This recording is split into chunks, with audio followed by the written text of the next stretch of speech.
যদি প্রশ্ন করা হয় বাংলাদেশের কোন অঞ্চলের মানুষ ছেলেকে বিয়ে করানোর সময় কনের পরিবারের কাছে লক্ষ লক্ষ টাকা যৌতুক দাবি করে, তাহলে নিঃসন্দেহে চট্টগ্রামের নামটা সবার আগে উঠে আসবে। চট্টগ্রামের লোকজন শুধু বিয়ের সময় যৌতুক না, রমজানের সারা মাসের ইফতার সামগ্রী কিংবা কুরবানির ঈদে মেয়ের বাড়ি থেকে কুরবানির গরু সবকিছুই কনের বাড়ি থেকে আদায় করে। এটা নাকি চট্টগ্রামের ঐতিহ্য। আর এই ঐতিহ্য রক্ষা করতে গিয়ে কত মেয়ের পরিবার যে ঋণগ্রস্ত হয় তার কোনো হিসাব নাই। ভাইরে, আগে জানতাম চট্টগ্রামের মানুষের কলিজা অনেক বড়।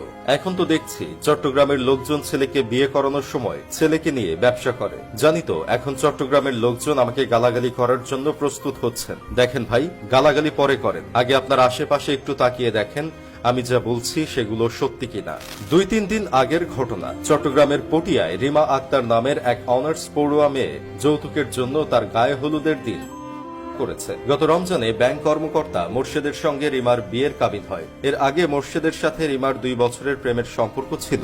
গত রোববার বিয়ের অনুষ্ঠানের দিন ধার্য করা হয়। বিয়েতে 500 বরযাত্রী আসার কথা, কিন্তু হঠাৎ বরপক্ষ বলে মাত্র 10 জন এসে কনেকে নিয়ে যাবেন, তাদের যাতে 2 লাখ টাকা দেওয়া হয়। এরপর তাদের 2 লাখ টাকা দেওয়া হলেও গায়ে হলুদের দিন বর মোর্শেদ ভিডিও কল দিয়ে full set furniture, fridge, TV ইত্যাদি দাবি করে। কিছুদিন সময় চাইলে মোর্শেদ রাজি না হয়ে রিমার সাথে খুব খারাপ ব্যবহার করে। এতে অপমানিত হয়ে রিমা করে। এর আগে সে চিঠিতে লিখে রেখে যায়, প্রিয় শখের পুরুষ, তুমি করো তোমার বিয়ে। অনেক ভালোবেসেছি এবং অতিরিক্ত যন্ত্রণাও দিয়েছ। আমি পারছি না এত যন্ত্রণা নিতে। বাকি জীবনটা সুন্দর করে উপভোগ করতে পারলাম না। ভালো থেকো। আজকের দিনেও তোমার যন্ত্রণা আমি নিতে পারছি না। আমার পরিবার থেকে যে যৌতুকের টাকা তোমাদের দিয়েছে সেগুলো শোধ করে দিও। তুমি আমাকে বাঁচতে দিলে না। আমি বাঁচতে পারতাম যদি আমি বেশি মান সম্মানওয়ালা পরিবারে জন্মগ্রহণ না করতাম। সবাই আমাকে ক্ষমা করে দিও। আর আমার পোস্টমর্টেম করে আমার সব যন্ত্রণা ধুয়ে মুছে আমাকে কবরে পাঠিও। চিন্তা করে দেখেছেন ভাই, একটা মেয়ে কতটা যন্ত্রণার শিকার হলে এমন পদক্ষেপ নিতে পারে? আমি বলবো না রিমা যে কাজটা করেছে সেটা ঠিক করেছে। রিমার উচিত ছিল মোর্শেদের কদম জোড়া বরাবর লাথি মেরে এই সম্পর্কটা শেষ করে দেওয়া। শুধু যে চট্টগ্রামে যৌতুকের জন্য এমন ঘটনা ঘটে তা না, 2024 সালে এসেও যৌতুকের জন্য আমাদের দেশের নানা অঞ্চল থেকে এমন তাজা প্রাণ ঝরে যায়।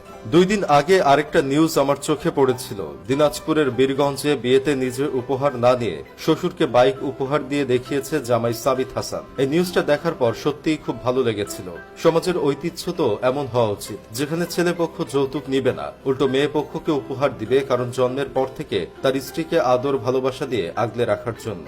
এমন নিউজ দেখার পর আমার বন্ধু কেরামত আমাকে বলতেছে সে নাকি বিয়েতে 1 টাকাও যৌতুক নিবে না। তবে তাদের পরিবারের মেয়ে যদি পাবলিক বাসে করে জার্নি করতে না পারে, তাহলে তারা তাদের মেয়ের জন্য একটা প্রাইভেট কার দিতেই পারে। মেয়ে যাতে সিরিয়াল দেখতে পারে সেজন্য মেয়েকে একটা টিভি, ঠান্ডা পানি খাওয়ার জন্য ফ্রিজ, তাদের বাড়ির মেয়ের যেন গরম না লাগে সেজন্য একটা এসি মেয়েকে গিফট করতেই পারে। এগুলো যৌতুকের মধ্যে পড়ে না। ভাই, এখন আপনারাই বলেন কেরামতকে এখন কি করব? যাই হোক, শেষমেশ আমি একটা কাজের কথা কই, যারা যৌতুক দাবি করে তারা কখনোই ভালো মানুষ হতে পারে না। তাই মেয়েকে বিয়ে দেওয়ার ক্ষেত্রে আরো সচেতন হন।